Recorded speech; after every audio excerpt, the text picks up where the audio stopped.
Were you expecting such a searing, social commentary from Rudy Ray Moore? So this is my second Rudy Ray Moore movie after watching Human Tornado last season, and I was not expecting this. I mean, after watching Coffee, maybe I should have assumed that it might be a little more dramatic or darker in themes, but from Rudy Ray Moore, this was not my expectation. For the record, I was not picking two Blaxploitation movies thinking they'd be so similar in tone about drugs ruining the community, but that's what we got here, Jesus. Yeah, with the title Disco Godfather, I was expecting a one-man disco quest to as many women as he can.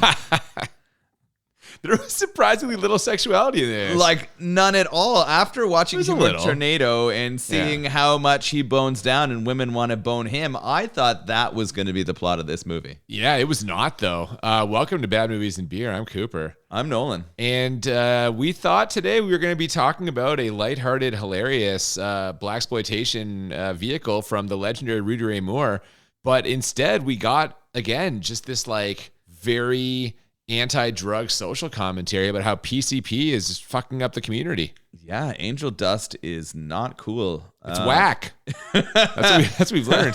Attack the whack. Whack the attack. Which one is it? I don't know. This is not what I thought. You told me we're coming into a comedy today. I thought this was going to be a funny movie about Rudy Ray Moore laying pipe and... Dude, I didn't remember any of the super artsy elements or the extremely dark ending also. Can't hit me out of left field. It's been a while since you've seen it then, I assume. It has been. Don't get me wrong. There's some hilarious parts, and we're going to cover all of those. But before we get to all that, we have to mention the beer that we have paired with this movie today. This one, very special. We originally had this back in our first season. We were going to talk about Disco Godfather back then. Unfortunately, COVID happened, shut us down. We had to drink the beer before it went bad. We couldn't record, but we brought it back this time thanks to producer John, Montreal resident. What's the beer we've got today? Yeah, thank you, producer John. What a legend. So this beer is called Disco Soleil. Translation, Disco Sun. Perfect for the Disco Godfather. And this is from the Dieu du Ciel brewery. Translation is Good Lord, which is kind of funny with our Disco Godfather connection as well. Good Lord, what a movie, though. Yeah, exactly. So we've got a pretty sweet connection here. This is an awesome craft brewery out of Quebec. They have a brew pub in Montreal, and I think their main location's out of Saint Jerome, where they do most of their brewing. They've been around since 1998, I think, was when they started. Oh, wow. So they've been in the game a really long time. One of my favorite craft beers of all time is called Moralité, and it is an IPA brewed by Dieu du Ciel. So I'm so excited that we're going to be talking about them on our podcast and that we're going to be including them. We took a trip to Montreal to visit our friend, producer John, and did stop by the brew pub there. We have been to this one, yes. Had some good beers there. It's a pretty cool, kind of small, intimate brew pub with just so much stuff on tap because they brew all kinds of stuff. They say that they are bold. They like to do exciting beers, and they want to value people and have them shine. And I thought that connected to our Disco Soleil today here, so... Well, I'm not super excited about this IPA, but we'll see if it shines. Why don't we crack it open right now and we can get started? Oh, you're going to love it. Look at citrus kumquat, it says on the fucking can. Why'd you hit the part of that so hard? Because that's what I thought we were going to see Rudy Ray Moore do all movie. But God damn, all right. Yeah. So we open with some delightful disco music, and we fade in on a disco ball spinning around. A graphic insert tells us that Rudy Ray Moore is the Disco Godfather. Yes, so it starts off on a hot note, right? I'm pretty sure Human Tornado also started off in a club. I think that one might have been a little bit more comedy and this one more dance. But we have some great disco happening here. We've got some excellent stuff on the dance floor. We got some interesting camera angles. We're getting some POVs from the dance floor. Yeah, from the perspective of the dance floor, looking up at the people. Yeah. Yeah, we got the disco ball, and the ceiling looks to be covered in aluminum foil. It's really weird. We've also got a full round of opening credits. This is like classic 70s style. We talked about this when we watched Theater of Blood. You get most of the credits at the beginning. I noticed some truly amazing names. Fitzhugh Houston was one of them, along with Poochie Jones. Yeah, there's some great names in here, both of the characters and of the actors. Yeah, oh, that's true. Yeah, this is something. Quite a cast. And the first thing we get, as you mentioned, is some D-floor action. We've got different couples dancing, different patrons having a good time, and then the DJ introduces the one, the only, Rudy Ray Moore. It's the Disco Godfather himself, and he enters with his own theme song. I'm going to go ahead and give you 90% of the lyrics right here. He's the godfather of the disco. He's the godfather of the disco. He's the godfather of the disco. He's the godfather of the disco.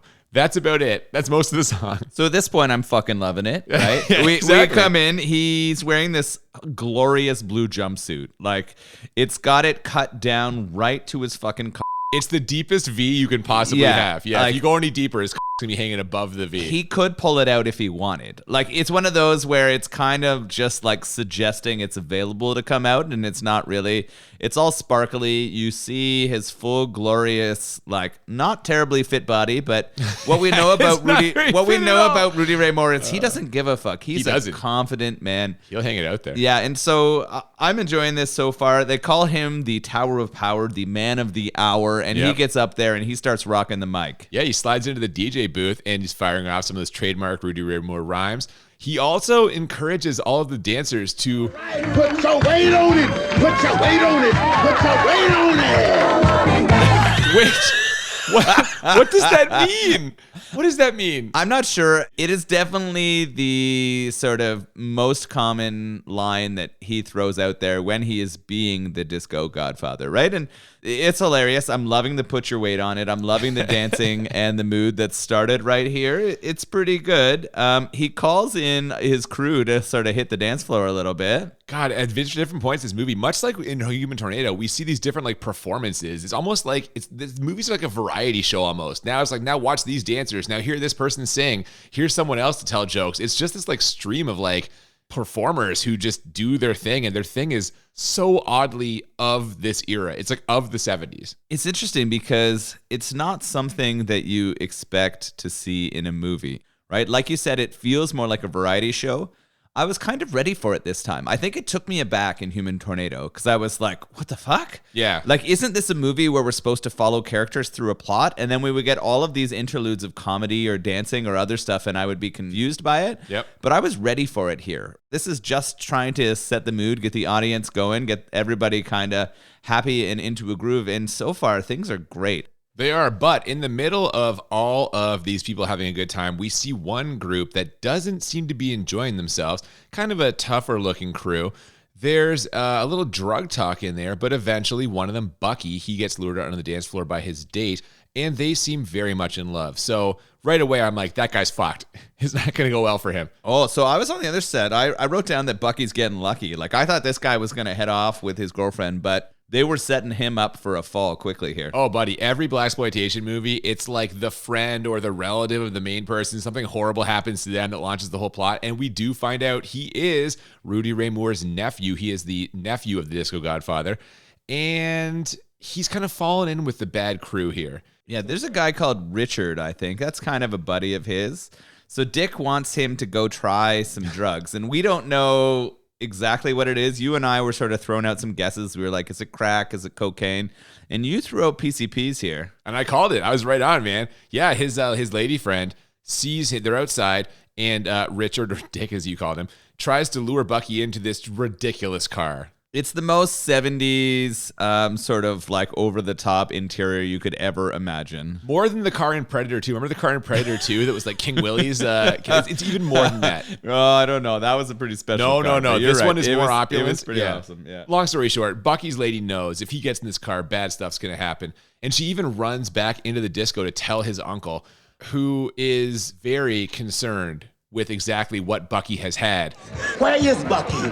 And what has he had? He tells her to call an ambulance immediately. Yeah, so and to tell them what Bucky has had. Yeah, what has he had? And you need to know, what we know about Rudy Ray Moore is his acting is fucking awful. It's not great. Yeah. He's got that in common with a lot of people in this movie, though. Yeah, oh goodness, yeah. I mean, you always have the sort of idea that the producers or directors of films always hire shittier people to be around the star. And if Rudy Ray Moore is our star, he's got to hire like people who have never acted before to be a part of his films. See, in this case, though, I just think he just needed warm bodies. Like, I don't think it was just like, who's around? They're working on a shoestring budget just here. need anything. Yeah, I mean, they blew out their budget on costumes.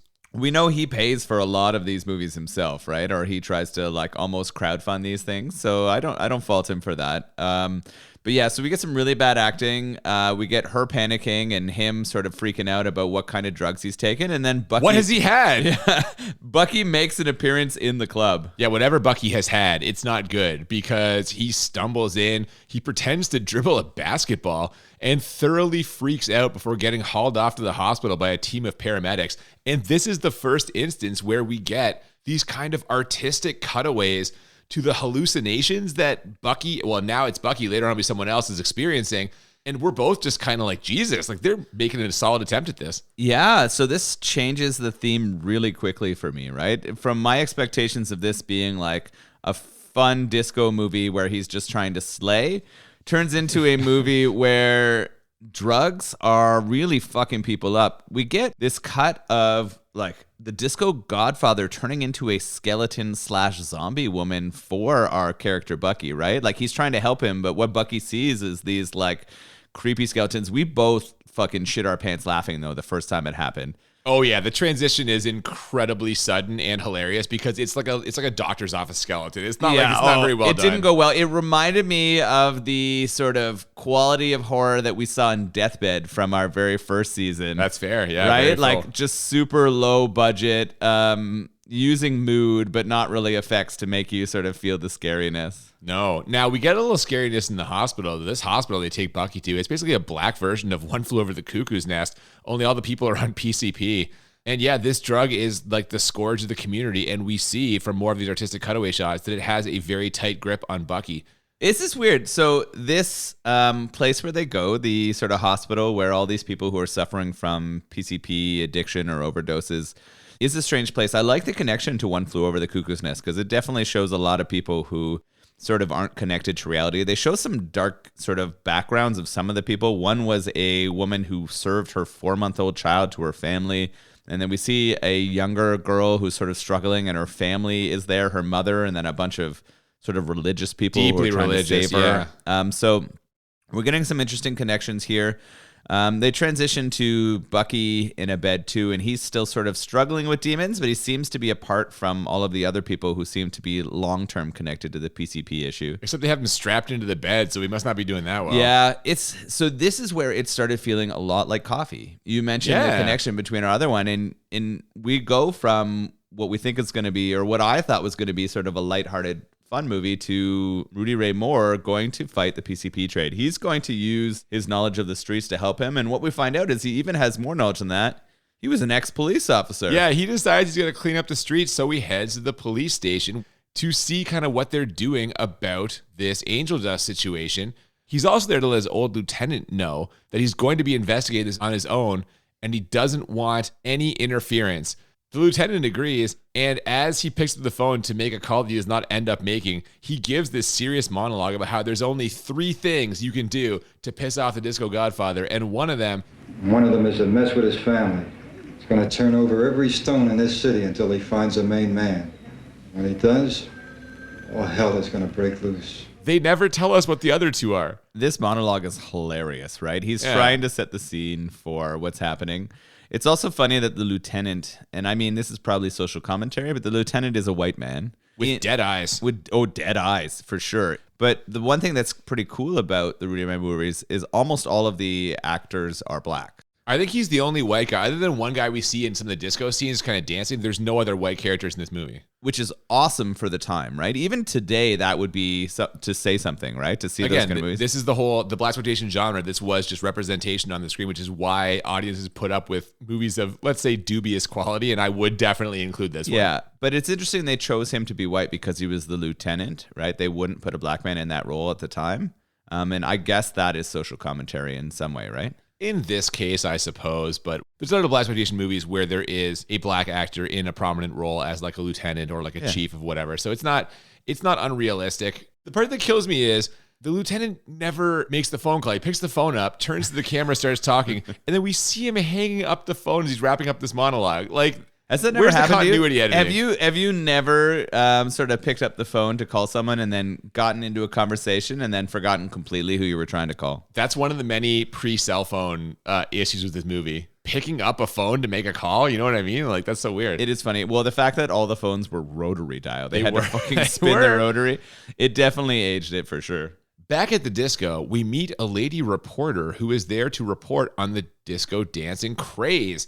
The Disco Godfather asks her to mention the PCP problem in her article, which is going to happen, I guess. She's going to put it on the front page. What fucking newspaper is putting out a front page article on disco and PCP?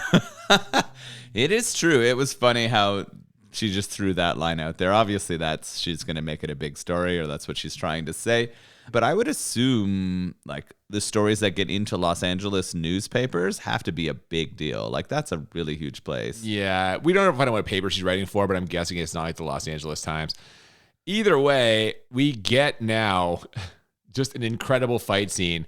After the reporter leaves, the Disco Godfather's assistant, I guess you'd call her, Noel is her name, she tells him there's a couple guys here from the phone company here to fix the phones, but they haven't been having any problems with the phones.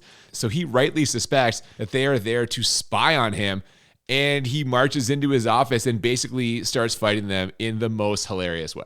Some of the best parts of Human Tornado are the fucking amazing fight scenes. Kung Fu, buddy. When he unleashes the Kung when he Fu, unleashes the Kung Fu in this movie, it is tremendous. So there's two guys in there. He knocks down one really quickly, and then he takes down the other. And when the other guy's on the ground, he punches him in the face twice. And we just get this glorious blood splatter everywhere. One of two in this movie. The guy, it's like he was holding a ketchup packet in his hand, and when he hits the guy's face, it just explodes everywhere. It's immediate. Yeah, which was hilarious. Then he starts putting him in like an arm bar and threatening him. He wants him to tell him who they're work for and what's happening here. But then he gets clocked in the back of the head by the other guy who gets up. Yeah, he lost track of the second guy, which is a problem. So we don't really know who sent them, except we find out immediately it's the guy we meet next. Stinger Ray is his name. He's some kind of criminal who's looking to start his own basketball league. And I was like, is it the ABA? Is this guy trying to start the ABA? Like, is that what this is? He did mention the NBA and how he's going to take all the players who don't fit into the NBA. So it was an interesting kind of idea here. You can tell right away that he's the drug kingpin, right? Well, they don't tell you that, yeah. but you know that. No, they do. They do tell us that. We find that out almost immediately. Well, that's true. They don't tell you that in the interview, but like almost right after the interview, we go into that information. Well, and we also get to see their setup, their production facilities, which calling these production facilities low budget is an insult to low budget things. This is like as bare bones as you can get. Yeah, I mean, Breaking Bad puts this to shame. Oh, fucking clearly. Yeah. It's basically two tables and like some plastic jugs. Like, I Yeah, feel like oh, it's not a major league Someone operation. stuck a Wemyss symbol on something and then... Yeah. We get another extended disco scene here featuring the disco skate dancers, one of whom has the tightest shorts that a person could possibly wear. I had a lot of trouble taking my eyes off of his penis because it was coming right out of his pants the entire time he was rollerblading. When he did the splits and then also spun around in a circle while out the other dancers, hang on. Listen, to steal a joke from Jerry Seinfeld, if I had to give a police sketch of this guy's dick and balls, they'd pick him up in about 10 minutes. This is just a hell of an extended sequence here. We find out that the Disco Godfather is organizing an event to draw attention to the whole PCP epidemic, which is in conjunction with a couple of other community groups. What they're going to do is they're going to attack the whack. Oh, are they going to whack the attack, though? Well, this is the thing, man. We get to that event later on, and like his right-hand assistant there, Noel, she fucking botches the phrase. She keeps saying they're going to whack the attack, and the banner behind her says attack the whack. Like, come on. She comes off the podium laughing, I think, because she fucked up the line, and they didn't want to replay it. Like, this is where we're at right now. To be fair, there were a lot of extras in that scene trying to get everyone in the right place again to keep going. I don't know, but they fucking botched it immediately. Yeah, so Disco Godfather, along with the Angels Against Dust, are working together here to try to sort of get some community following to stop this sort of drug pandemic that's happening amongst the community. Yeah, well, this is kind of intercut with a weird exorcism scene where the religious family that you mentioned from the hospital earlier tries to literally perform an exorcism on their daughter to like get the devil out of her. Yeah, this is a strange scene. They're just walking around her and they're chanting and sort of like talking to God and reading a lot of these weird cuts, sort of, I guess, from her perspective of the skeleton and zombie and like weird blackness is what being on PCPs must be like, or that's their interpretation in the film. I mean, certainly that's the way they frame it in the film. Now, this event that the Disco Godfather runs gets the attention of Stinger Ray, who decides to bring the Disco Godfather in for a conversation. So he calls off the hit that was planned to murder the Disco Godfather. But where will they be able to find him? It's back at the disco, of course, where we have yet another extended sequence. Now, in this one, the gold jacket that Rudy Ray Moore is wearing is just fucking incredible. So we're back at the disco. I like the disco scenes because they're kind of fun, but at this point, I'm wondering why they're there. They're too long. I'm really struggling with how they're moving along our plot about trying to stop this problem and wondering whether we need to have 10-minute disco scenes interspersed between him trying to fight this problem of PCP in the community. Well, this movie hits 94 minutes, so I feel like they definitely needed some of these scenes to keep things respectable. You know me and my theory. I know. These ones are fun, but they don't at all fit with what we now know the movie is. Like, there almost shouldn't be any disco scenes other than the one at the very start that introduced him. But I don't... Well, hang on. Without disco scenes, what are you going to call it? Just The Godfather? That name's already been taken. I guess you're right. But I don't understand why this movie is called The Disco Godfather. I suspect disco was just popular, and they were like, we'll get some extra eyeballs on this because of that. So if we throw in some disco because we're like around the time of disco popularity, then we can make it about anything we want. Well, regardless... 2 police officers show up at the disco. We're not totally sure what they're doing there, except 2 other guys on the dance floor pull some guns and are aiming them at Rudy Ray Moore, and immediately those cops shoot those dudes dead. So it seems like maybe they are there to stop this hit on Rudy Ray Moore, which is what Stinger Ray ordered. And all I could think of during this time was these 2 dudes just died because there are no cell phones. Like, Stinger Ray literally had to send 2 guys to kill the guys who were supposed to kill Rudy Ray Moore because he just couldn't send a text. Yeah. He couldn't send a text. It's true. That is hilarious that is the way that it was before. It would have been so much easier to call that off if you could have sent a message. This is the choppiest, least well-edited scene in the entire movie. Oh, it's so fucking weird, man. They do these weird, like, freeze frames and, like, strange cuts where... they're going for something artistic, but it just creates this sense of confusion, at least on my part. It sounds like on yours as well. Yeah, it just seemed like they fucked it up. Like, it almost seems like it was so poorly cut to me that it wasn't meant to be this way. Yeah. It's like because they used to have the dual layer DVD disc, and when you'd have, like, when it would switch layers, you'd get that moment where the thing would just, like, pause in the middle of, like, a scene. That's what it felt like. Yeah, but it was, like, 7 of those all in a row. It was clearly an artistic choice, just a really strange one. And I guess, like, again, they're just trying shit, right? I don't mind that. I don't mind they're trying stuff. We might have been confused, but Rudy Ray Moore was not even a little bit confused. He knows exactly what this was. He knows they were there to call off the hit. And, like, thank goodness that he put this together and explained it, because I was totally lost at this point. You're having trouble. It was weird that the cops came in and then took out the hitmen without having him have that conversation with the lieutenant after to clarify for us that they were on the take, right? They were working for Stinger. It would have been difficult to know what was going on. I would have had no idea, man. From there, we go to Bucky's Oscar reel as he tells the doctor all about how he fucked up his life. This is by far the most dramatic scene in this movie, unless you count the end sequence, which I'm not even sure if you can classify that as something. And it ends with the doctor questioning the existence of God when he says, Where are you, mister? Are you with us or just in our minds? I'm like, wow, we suddenly are going just full bore dramatic here. They are really, really reaching for a lot here. And because of the budget and because of the other things that are in it, it's hard to take it seriously. And it makes it a strange tone to me. Oh, tonally, this thing is all over the map. Like, we get these alternating scenes of comedy, just one's highlighting disco dancing, and then this, like, jarring drama. So, yeah, it's everywhere. One thing I know for sure is the Disco Godfather needs more support for his one-man war on PCP. So he goes to talk to some old guy who I guess is like a community leader. And this scene is just straight padding. I was going to throw the P word out there because I didn't understand why it was there, really. Because there wasn't a lot of people who came to support him after he went to talk to this old man. We do find out that the old man gets taken out later. And so maybe that was a bit of like we needed to introduce the character before it was taken out. But why? Rudy Ray Moore, he doesn't need more reasons to go after PCP. They've already fucked up his nephew's life. It's already there. I agree. I don't know. It's strange. So he tries the old man, and we don't see that working. Who else does he go to talk to? Well, the next scene is also padding. It might also be padding because he busts into some party at Sweet Meat's place. That's the character's name. We saw that in the credits. We were like, Sweet Meat?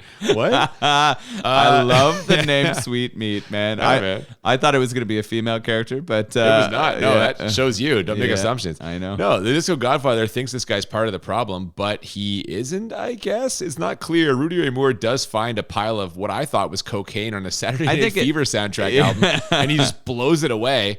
Yeah, Sweetmeat's house is full of people that Rudy Ray Moore knows are like in the criminal underground, and so that's why he goes there to tell them to shut it down. But they all sort of tell him we're not in this PCP game, and it seems like they're not. He does blow coke everywhere, and then we get a cut of like all kinds of people trying to like sniff coke off the floor as we exit the house. Yeah, and from there we go to a cleaning up the streets montage, which if I'm being honest, it's a little rough. These scenes are not great. I mean, you know how I feel about montages. I love them, yeah. But this is not really doing it for me. We're really struggling in this momentum of the film. I'm having trouble feeling the dramatic parts of this right now as we move through this one-man fight on crime. I think it worked better in Coffee for me than it does here. I agree with you for the record, but that's because Coffee didn't have those scenes of comedy. Yeah, it didn't Part have of the confusing part, is that we're all over the map here, like you said. Like tonally, we're shifting every few minutes. This montage, it ends with Rudy Ray Moore dropping off a dog at someone's house, which I didn't know what that was in reference to. We never go back to it again. Old Bob is the name of the person who's given the dog to. What does that have to do with anything? Yeah, is this just that there were a lot of ideas that they had put out there and or recorded, and they didn't have an effective way to cut or edit it so that it only included things that had continuity? Maybe, or like I just keep going back to maybe they had the story, they filmed the story, they were like, oh fuck, this is 72 minutes. We got to put some more stuff in here. What can we do? The next scene at least makes more sense. It's a party at Stinger Ray's place where he tries to convince some basketball players to ditch the NBA and join his league. He also gets some bad news about the Disco Godfather putting pressure on his organization. And just then, we cut to a police bust, but one that sadly turns up nothing. Yeah, so I guess Rudy Ray's character, the Disco Godfather, had gotten some information about this being a place that had PCP, but unfortunately, Stinger's guys had heard first that they were coming. So they got the word out and they cleaned up the place before they could put the bus down. And this does not look good for the Godfather. No, he thinks there's a leak in the department, which we'll find out more about later. But you know what we haven't had in this movie yet? A sex scene. Yeah, I mean, you know, I've complained about this already. Well, I was expecting more of it based on what we saw in Human Tornado, and just what I think of when I think of the 70s and disco is a lot of free loving, and that's not happening here. Well, we get a little bit right now. There's a little bit of something, including like some very noticeable and aggressive thrusts by Rudy Ray Moore. He's putting some hips into Noelle right now. He's putting his weight on it. Yeah. Put your weight on it. Exactly. No, that's not Noelle. Is that Noelle? I think it was. I thought that's who he was in bed with. And so he's kind of like just got on top. He's thrown down maybe one or two thrusts. And then unfortunately, we get a knock on the door. Yeah. And she begs him not to answer the door. She begs on at least she's fucking writhing in like anger as he pulls out. Yeah. I mean, when you have a dong that's the size of Rudy Ray Moore's, it's hard when it gets pulled out, right? It goes from throat to toes. That's how you feel it. Jesus Christ. Yeah, it's the police at the door. I guess that old man from earlier got murdered. Was that old Bob? Was that the guy with the dog? I think so, yeah. Okay. Yeah. Well, now it's Rudy Ray Moore's turn to go for the Oscar. And this is the point where I realize I don't think I know what's going on anymore, and I haven't for like the last 10 minutes. I mean, I think I'm following the film. I understand the things that are happening. What I don't understand is where we're going. I don't know how they're going to solve this problem. I don't know if this is going to end in a positive way or if it's going to end poorly. I really don't know what direction we're taking here. I mean, I assumed it was going to end in a positive way just because it's Rudy Ray Moore and it's like he's a comedian. This is like most of the other stuff is like lighthearted, but that makes sense to me. Yeah. So we have that interaction with the police. They interrupt his session, and we're going to transition over to our dirty cop. Rudy Ray Moore thinks he knows who's on the take, and he's going to have the lieutenant help him try to figure it out. He does. Now, they bust a couple of other members of Stinger Ray's gang right here, one of whom is the guy who's been supplying Bucky, that guy Richard.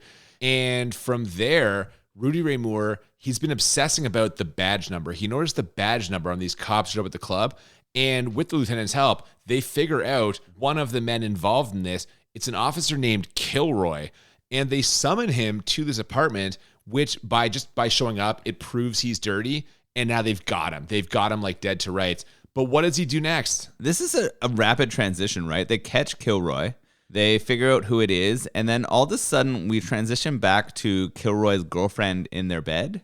We get the first kind of like semi-nipple shot in the movie. You kind of see it through the cup of her negligee. Yeah. She walks into the bathroom, and we just get a really poorly acted scream. Where we see Kilroy has committed suicide. He has sort of slit his wrists. In like a soaker tub. This bathtub was tiny. Yeah. Blood's all over him. He's like all crammed up to it. It's almost like he's just like jamming himself into a bidet for some reason. It's a really small bowl. Yeah, it's really, really tiny, and I don't understand why.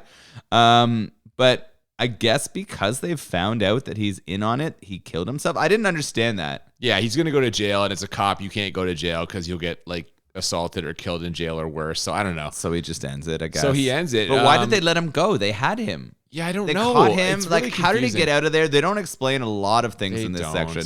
We start moving really quickly here. Despite all the padding you've talked about, we need to get to sort of the ending pretty quick. Well, they could have stretched out some of these scenes instead of giving us the other stuff. I don't disagree, but this is what's happening. It is. Stinger Ray does not like this turn of events. He's not sure if Kilroy talked. So he decides to hole up in his warehouse and put the hit back on the Disco Godfather. And they grab him right away. And by they, I mean a cowboy? Yeah, this is the third white man in the movie. He's a cowboy. Really weird. Why is he a cowboy? He's got full fucking chaps on. Yeah. So this weird white guy with a bad mustache, a cowboy hat, and chaps, and like the full getup grabs Rudy Ray Moore. He starts driving away with him, and Rudy Ray's sort of, I don't know, his team? I don't know. Rudy Ray's team kind of drive behind him, but the cowboy threatens to kill him if they don't back away. So Rudy Ray waves him off, and then we get a showdown in an alleyway. Yeah, the cowboy decides to have some fun with Rudy Ray Moore before he kills him. He pulls out a whip, but this all goes sideways when the Disco Godfather just grabs the whip and like pulls him into a fence, which the second he hits the fence, we get just like blood explosion. Like the side of the guy's head explodes. All this blood goes over the fence. Then he breaks the guy's neck. Of all the action scenes in all of the Rudy Ray Moore movies, The Rudy Ray Moore-verse? Yes, exactly. We've seen this has to be one of the worst. Like, I can't believe how quickly it ends for this cowboy. If this guy is so threatening and then all of a sudden he just fucking dies by smashing his face on a fence and then getting his neck stepped on. I mean, Rudy Ray is pretty ruthless here in the stomping. Not that I blame him, because this guy was out to kill him. He's been through a lot in his defense. From there, we're off to the warehouse where Stinger Ray is trying to destroy the evidence of their drug production. And this is where we get the big action piece. Rudy Ray Moore arrives to take on a whole gang of goons when suddenly some random guy shows up and is like, hey man, you need some help? Like, what the fuck? I laughed my ass off. One, Rudy Ray is fighting several people, throwing out these kicks and punches that are clearly not hitting, but they're putting them on their ass. Oh my God, they're not even close. When Howard shows up, and I don't know how Rudy Ray knows his name is Howard. Well, yeah, by the way. he doesn't. He doesn't know his name at all. Random guy shows up and asks what's going down, and he says, this is about angel dust, and Howard says, I'm fucking on board. Let's kick some ass. Yeah, he just starts, and the two of them are just shitting on the goons. It's so funny.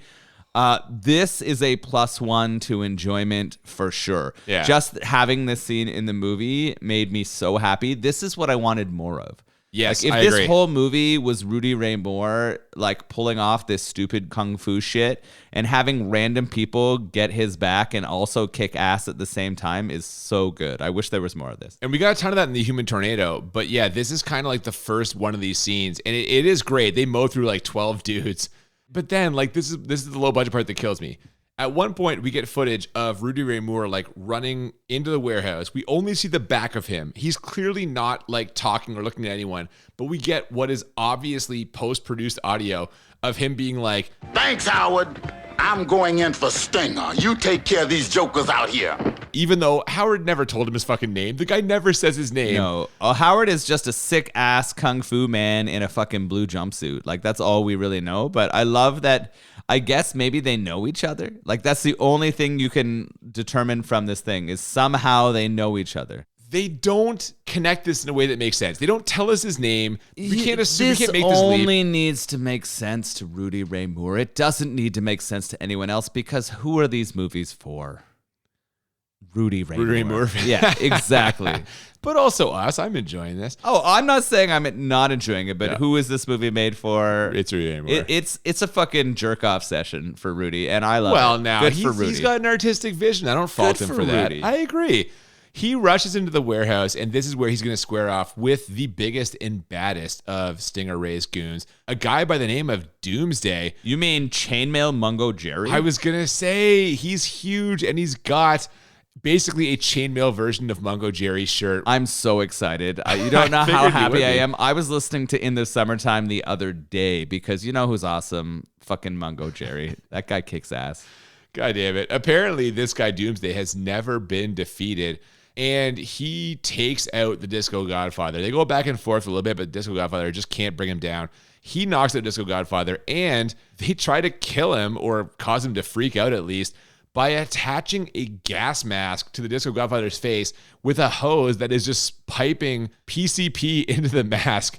Angel dust, the same angel dust that he's trying to destroy. What a turn of events. Yeah, shit is going downhill for the Godfather here. This scene is also being interspersed with the exorcism again of the girl back in that sort of hospital. The exorcism seems to be going well, though, right? It goes great. They fucking cure her, apparently. Yeah, we're starting to see that the exorcism is working on that girl, but we're also getting now that Tucker, or the Disco Godfather, has been exposed to the PCP, a bit of a descent into madness for him. This sequence is so trippy. We get just all kinds of hallucinations. And like you said this when we were watching it, this sequence is indescribable. It's impossible to describe what's happening. Just these like ghoulish old crones and like his mother and his aunt and like... There's too like much to say. Animation. They bring some animation in. They have like hired an animator for this, and like it's so strange. It's really interesting, this scene that they went through. This is really getting artsy.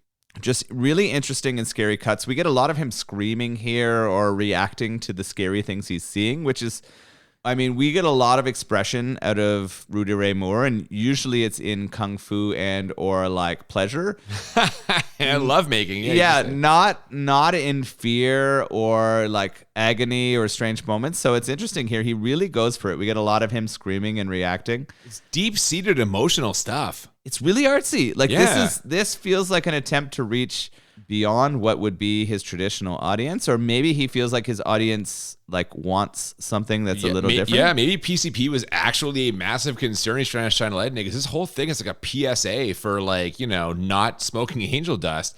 This just like Bucky and the boys show up to help, and you know the cops are there as well. But all of this sequence of him like hallucinating this aunt who he used to hate and like abused him, maybe, I don't know, like this all ends with Stinger Ray just choosing the worst possible time to run towards Rudy Ray Moore when he's envisioning his aunt running at him, and the Disco Godfather like chokes him out. He's trying to end his hallucination and or aunt. He's got Stinger Ray by the neck. Luckily for Stinger Ray, we get some people who come in and kind of Bucky rushes in, save him right now, breaks the vice grip of the Disco Godfather. For a minute there, it seems like the Disco Godfather is going to overcome this PCP, triumph over it just by sheer will. And he has sort of several times in it said like, shake out of this. Must this be is in in your my mind, yeah. right? Like you can tell that he has been fighting it and he knows kind of what's happening. And you assume as a person watching the movie that the hero is going to win here in the end. But the movie ends with Bucky telling him they're going to take him to the hospital and Rudy Ray Moore just screaming, You're not taking me nowhere. No, there's nothing wrong with me. There's nothing wrong with me. Take your hands off And then we get a freeze frame, but like not a fun one. No, with him, we're in the credits. with him screaming on his way out, getting pulled into treatment for PCP. The weirdest part to me of all of this is that the credits go right back to the funky disco music from the beginning.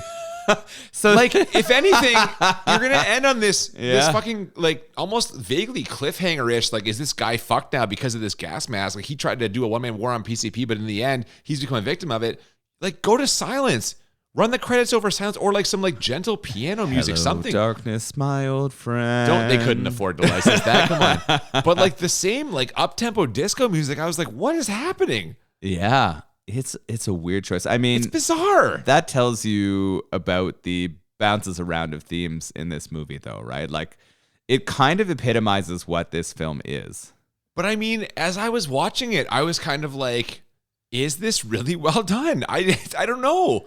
I think that they probably felt it was for the time. If their intention was to make the audience uncomfortable and to sort of stress how chaotic PCP was for people, I think it was effective. I mean, if nothing else, it shows you kind of the danger of it, just that he got like, I mean, I guess they were pumping a lot into that gas mask, but like a one-time exposure and he might just be fucked now. They're going to take him to like that fucking hospital and like he's out of control. I don't know, man. Yeah, we're going to see what happens here. He was fighting Well, against it. we're not, sadly. Like, Well, there's that's no- true. I wonder, it was so. I know that there was Dolomite and there was the Human Tornado, and we've got a bit of connection in some of these movies. So is there anything that followed up from this movie? There was no direct follow-up. There was no Disco Godfather 2 Electric Boogaloo. Oh, Which of all the sequels, I hope that would have been could the sequel have where been he it. just f***ed a bunch of women. Like, that's what it should have been. You know, right? much like yourself, I expected a movie that was mostly Rudy Ray Moore. I knew there'd be some sort of criminal element involved, but I just thought like maybe someone's going to try and like horn in on his disco territory or like put him out of business. He's got to fight them. This descent into PCP madness really out of nowhere. Like I really wonder if there was some external event weighing on Rudy Ray Moore. Was this really a problem in the black community of like the late 70s, early 80s? It's really interesting to say. I don't know. Even if this was about sort of an underbelly of drug use in the disco world, it would have been better connected. But this went so far away from the disco side of it and fully into a one-person battle against drugs that it pulled away from the title and the theme and the feeling that I thought going into this thing. It's really weird. I agree. And as someone who'd seen the movie before, I was fucking confused. Man, what the fuck? Like, I didn't remember any. I remembered him dancing in the jumpsuit. I remembered the fucking theme song. I remembered some of the hilarious fight scenes and whatever else, and some of his hilarious fucking lines. But I did not, for the life of me, remember all of the trippy PCP dream sequency stuff. So I don't know, man. Rudy Ray, guy just fucking. I mean, we know he does what he wants. He shot his shot on this one. This was a very dramatic movie. And you have to kind of commend him for going for what he believes in, right? Like, clearly, he has final decision on what most of this looks like and how it ends up being put out. And he must have been happy with what this was. Well, I tell you, let's see how much you commend him as we move into our ratings, because the movie is over. It's time for us to rate it. The way we always do this, we rate it on a scale of 1 to 10. We do it 2 times, 1 to 10 for how bad it is, 1 to 10 for how enjoyable. And the goal is to find movies that are a 10 out of 10 on both scales, or as we call it, the Crit 20. And I'll be honest, it's in play for me because much like The Human Tornado, this movie is 10 out of 10 bad. God bless Rudy Ray Moore. That guy's got a vision and he tries to bring it to the screen, but the combination of just like the extremely low budget, his limitations as an actor, and the seeming inability of him to find anybody else in the world who can fucking act when he puts him into these movies, they're all terrible. I was completely lost for huge parts of this. Like, I don't know how else to describe this other than some sort of attempt to spread an important message that got thoroughly outmatched by the lavish excess of disco. I was lost. The acting was bad. There's just glaring continuity errors. Basically, all the trademarks of Rudy Ray Moore. I love the guy, but this is a terrible fucking movie in terms of production value and coherence. It's 10 out of 10 bad. What do you think? You're right. It's a 10 out of 10 bad. There we go. There's no debating that. Acting, writing, script, the transitions, the like fuck descent they went into in some of these weird scenes. Yeah, man, it's so weird. It felt like watching scenes from The Bed That Eats, from Deathbed, yeah, which was strange at times. I guess we're gonna move into enjoyability now, and it's hard because I think my expectations of what this was going to be are very different from what it turned out to be. Yeah, and to be fair, I think I kind of hyped it up to you when we were talking about watching it, and that could be a little bit on me. There were some things in here that added to enjoyability only because it was new in terms of unpredictability, in terms of some humor. I don't think it was intentionally humor, a lot of the stuff that was you there. Never know with Rudy Ray Moore. Yeah. You never know. I mean, the music was good. Like they really leaned into the disco side of it, and that's always fun. I love that he writes songs that are for him and his movies. I enjoyed myself. The ride was the experience, right? The movie itself really sucked. It didn't, right? Like, it was a bad movie. It wasn't clear. But the ride itself, the watching of the movie and seeing what was happening, and seeing the different ways that Rudy Ray Moore comes out on screen is an enjoyable experience. I had it as an 8 enjoyable, despite all of its foibles. I thought that it pulled enough into it. It's one of those weird ones, though, where I enjoyed watching it once, but because I know what it is and what it looks like, I would have a difficult time going back to the well. So I agree with you, and I think I've now seen this probably 3 or 4 times, and gun to my head, if you're like, I kind of feel like watching a Rudy Ray, you go to Human Tornado. I would way rather watch Human Tornado. Yeah, again. and that's the way thing. rather Like, watch it. I am a Rudy Ray Moore fan. It seems at this point you would say that you are also a Rudy Ray Moore fan. Yeah, I like what he tried to do. Yeah. I really, really like that idea. I like that he tried to create content for himself and for people in his community. I like that he hired people who were representative of him. And I liked how much fun he had with the martial arts and the kung fu. This really needed more of that. Yeah, I This agree. really needed more f***ing. I don't want drama from Rudy Ray Moore. I want fun, explosive action, eroticism. All of that stuff is what I want from him. Let's leave the drama to coffee, right? Like, I want that to be that style of movie. I want Rudy to have fun and just go all for it. Yeah, I think that's fair. He's clearly trying to do something. He's trying to tell some story or transmit some message to us. But much like the way I think you're feeling, I want him to be more funny and lighthearted. I wanted more of those action sequences. The sequence at the warehouse was fucking great. When him and Howard, absolutely. who runs in, they're fighting those guys, the kung fu, his limited kung fu abilities are hilarious. That is the shit I signed on for. And they start so hot. They start with him in those jumpsuits and the put your weight on. I don't know what it means, but I fucking love it. And then we get into this very serious message of like the dangers of drugs. Again, I think those sequences at the end were well done. I think it really was a well put together series of events, but it's not the movie I thought I was getting and not the movie that the first 15, 20, 30 minutes of this made me think I was in for. They kind of pulled a little switch there on us where like the first little bit starts out fun. Yes, his nephew's got a problem. Yes, he's going to lead a one-man war on crime, but I expected it to be a lot more lighthearted. This ending is so dark. Yeah, because Human Tornado was still a war against like racist cops. He was still fighting against discrimination and other stuff, but it stayed way more lighthearted. When you brought the PCP trips into this and some of the other stuff that was happening, and the fact that it was sort of a person within their own community, right? Stinger was a member of their own community bringing this shit in and harming them. Felt very much. That's a trope, though. I know. That's a Blaxploitation that was trope. in Coffee too, so I know that that's something that's common in the Blaxploitation movies, but it just didn't feel right for the style of movie I was expecting to. So we're on the same page with that. For the record, I actually had it as a 7 for enjoyable, but as you know, because the ending featured a freeze frame, I bump it up 1, so I'm also at an 8. So we have the same rating for this one. There we go. That doesn't Yeah. happen that often. It's rare, especially this season's been very rare. Yeah, we've had some differing opinions this season, and I'll that's say, okay. fuck. So yeah, Was you that know what a- though? Always a good time. We'll see Rudy Ray Moore again because the guy just makes too much hilariously bad stuff not to. But yeah, this one I think I'm really haunted by like what could have been. This could have really been something.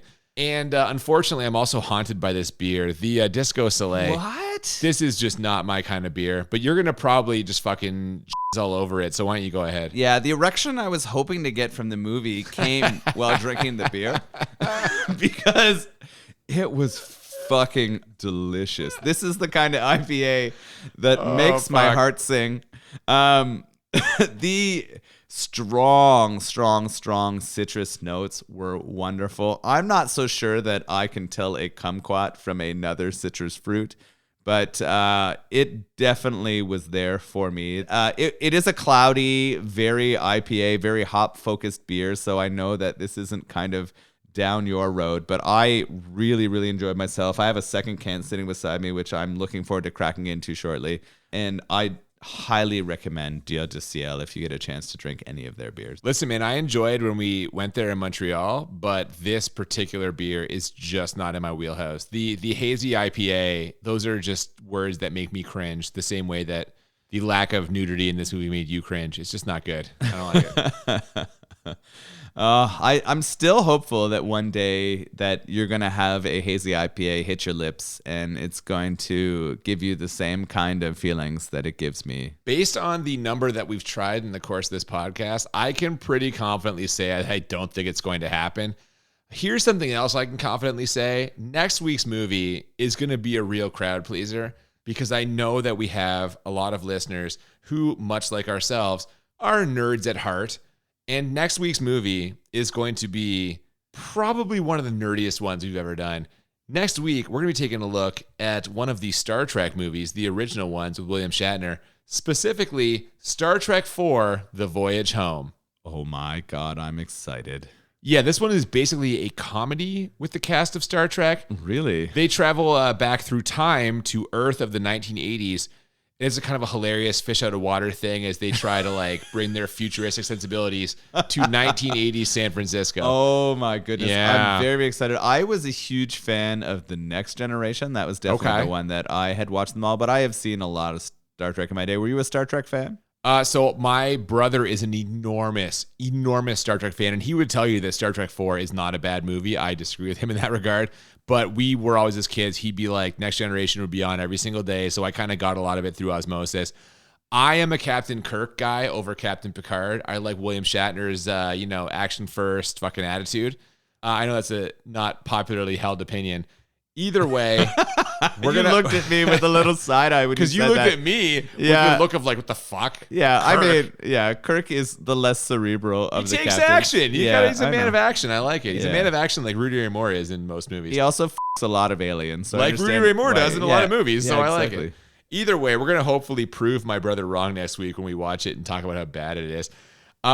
Before then, if you have not already, please follow us on Twitter and Instagram at the BMB Podcast. Yeah, if you have any suggestions for beers or movies, feel free to send a message to the DMs of those social media or send us an email at thebmbpodcast@gmail.com. We always love hearing from you, and thank you so much for listening today. We hope we will see you next week for Star Trek IV, The Voyage Home. Until then, I'm Cooper. And I'm Nolan.